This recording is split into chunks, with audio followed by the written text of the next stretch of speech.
Assalamualaikum warahmatullahi wabarakatuh. Waalaikumsalam warahmatullahi wabarakatuh. Yang saya muliakan Ketua beserta seluruh Komisioner GIP. Yang saya muliakan Ketua Bawaslu beserta seluruh jajaran dan seluruh saksi yang hadir beserta GIPD.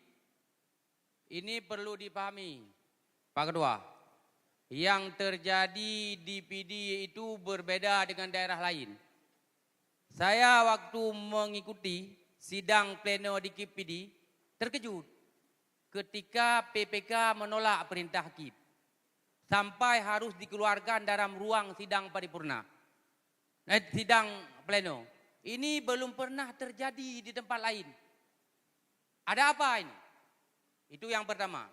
Yang kedua, sebelum pleno ini dilanjutkan, saya meminta melalui pimpinan kepada GIPD untuk dibacakan surat keberatan kami yang telah kami serahkan kepada GIP, dan saya minta kepada Panwasli PD untuk mencatat sebagai catatan khusus atau kejadian khusus.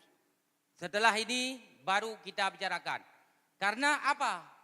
Karena kejadian di sana memang sadis dan luar biasa.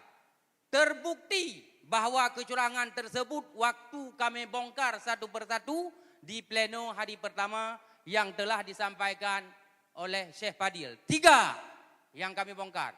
Dan satu lagi Indrajaya terbongkar dengan sendirinya karena ribut di kecamatan tersebut, hampir terbakar tempat-tempat rekapan suara. Ini adalah kejadian yang patut kita pertanyakan dan patut kita benarkan.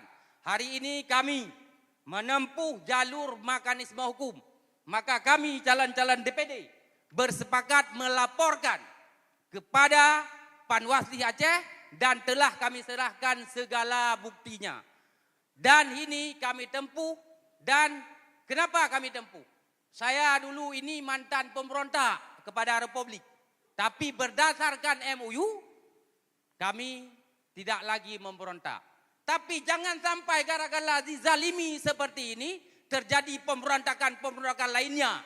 Itu yang saya harapkan, keadilan wajib ditegakkan.